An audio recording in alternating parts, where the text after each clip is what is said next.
How do we do a word study? How do we open up our Bible, choose a word, and study it in-depthly? In-depthly? I don't even know that that's a word. But anyway, the whole point is, what are the strategies that we use for that? And there is really no right or wrong way to study the Bible as long as you are learning and walking away with more information than what you had before. So today we're going to be doing exactly that. We're going to be studying the word knowledge. And you're going to find that I'm not going to be reading you very much scripture, but I'm going to give you a lot of references that you can look up on your own, because there are several different words for the word knowledge. What's interesting is when I looked it up in the Hebrew and looked at the lexicon. Now let me explain what the lexicon is. The Hebrew language, all of those letters represent a picture. And when you put the pictures together, it can represent a phrase or an idea. So the lexicon is, what did the ancient Israelites draw those letters to represent? So it's really getting at the heart of what that word is.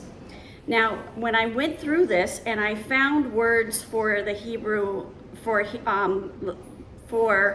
I'm losing my train of thought, for knowledge, I found 7 different Hebrew words that mean knowledge.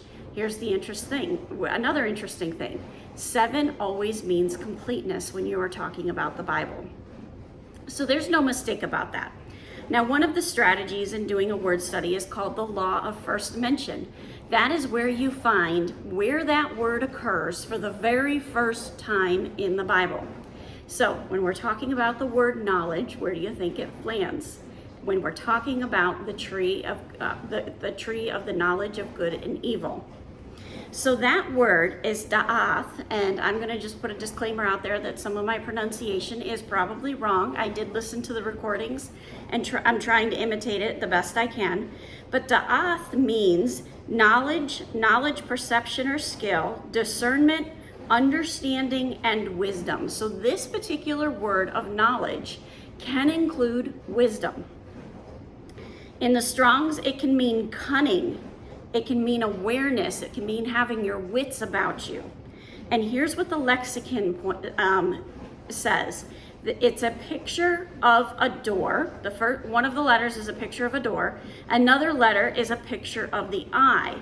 So when you put that together, what it means is through the eyes of one's experiences, one experiences world and learns from it.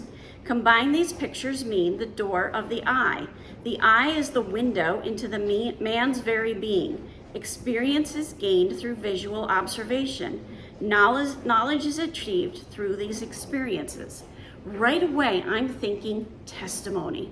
We have experiences with God, and those experiences build our knowledge of who He is and what He does and His significance in our lives. The next word for knowledge is ayin. It's A-Y-I-N. And it means the eye, the physical eye, showing mental qualities, having mental and spiritual faculties. It can be a spring or a fountain. In the Strong's, it means an eye, or it can mean a fountain. And here's the lexicon. Again, pay attention to this. It's a picture of the eye.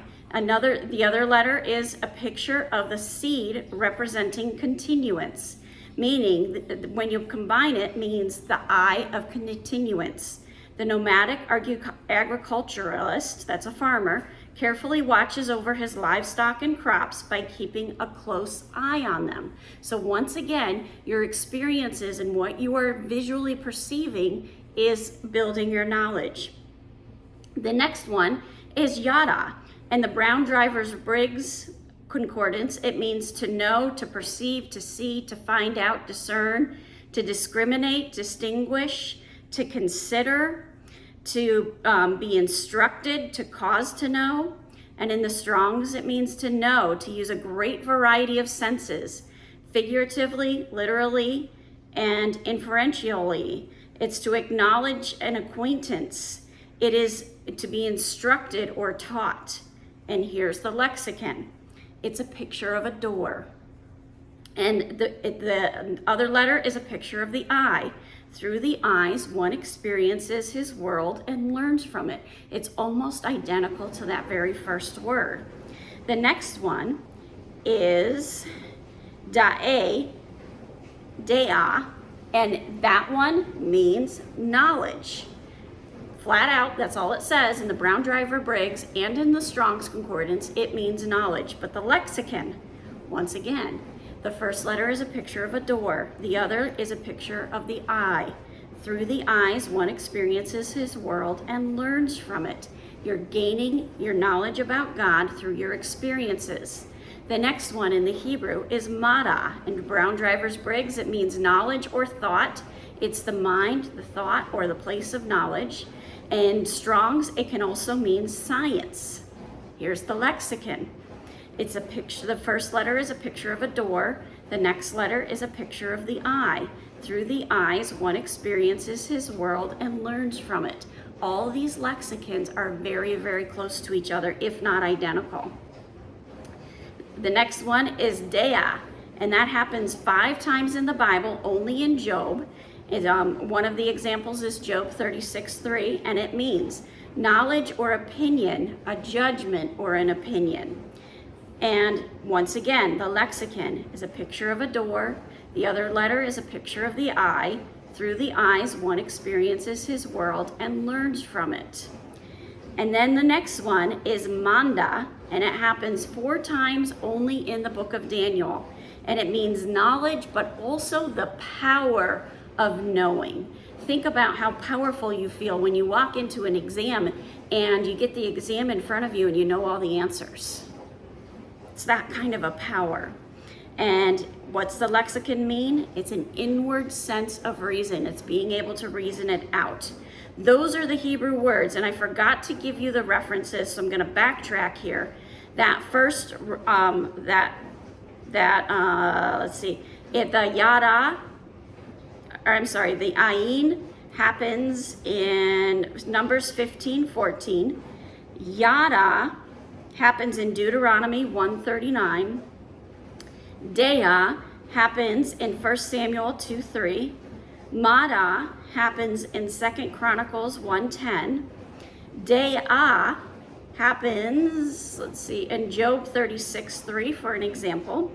And manda happens in Daniel 2:21, and there's other places as well.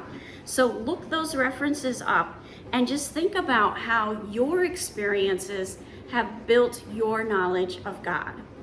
Have a wonderful day. God bless, and keep walking the walk.